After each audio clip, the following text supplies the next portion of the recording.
In a recent episode of The Joe Rogan Experience, a popular podcast hosted by Joe Rogan, guest Robert F. Kennedy Jr., RFK, expressed concerns about the presence of mercury in vaccines and its potential impact on brain health. The podcast has generated significant controversy, with the dying press expressing strong disapproval of the claims made during the conversation. A Twitter exchange between renowned Professor Peter Hotez and podcast host Joe Rogan has sparked a heated debate following Professor Hotez's criticism of a recent episode of The Joe Rogan Experience featuring guest Robert F. Kennedy Jr., RFK. The conversation quickly escalated when Joe Rogan fired back with an offer to have a debate on his podcast, further intensifying the online dispute. Spotify has stopped, even sort of trying to stem Joe Rogan's vaccine misinformation. It's really true at Anna Merlin, just awful. And from all the online attacks I'm receiving after this absurd podcast, it's clear many actually believe this nonsense. Peter, if you claim what RFK Jr. is saying is misinformation, I am offering you $100,000 to the charity of your choice if you're willing to debate him on my show with no time limit. Joe, you have my cell, my email. I'm always willing to speak with you. This is a non-answer. I challenged you publicly because you publicly, quote, tweeted and agreed with that dogshit Vice article.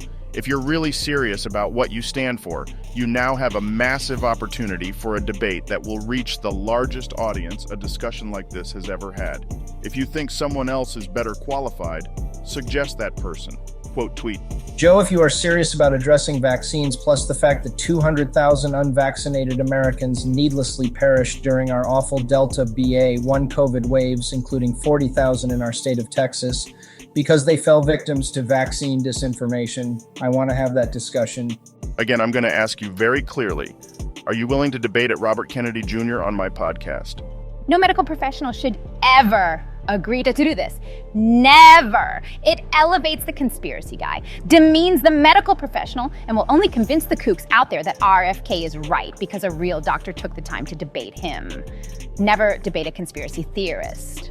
That would be a great suggestion if you could assure that the industry you were representing wasn't completely captured by heartless monsters who have a history of some of the biggest criminal fines in human history because their deception has cost hundreds of thousands of people their lives.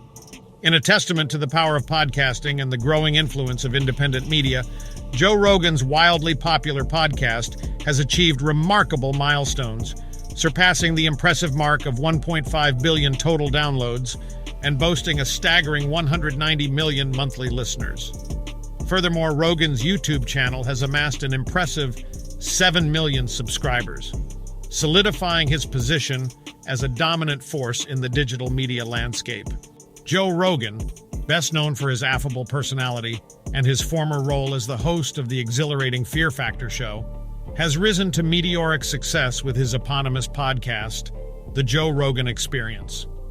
Launched in 2009, the show has grown exponentially, captivating audiences worldwide with its captivating conversations and unfiltered approach to a wide array of topics. Perhaps one of the most striking developments in recent times is the impact of Joe Rogan's podcast on traditional cable news networks. With his refreshing and open approach to interviews, Rogan has managed to attract a significant chunk of viewers who have grown disillusioned with the predictable and often partisan nature of cable news.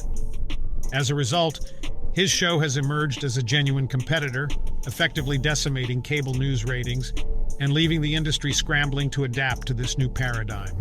That does it for today's newscast. Remember, I'm the fake one. You all are the real ones. Enjoy the world we live in today and work hard.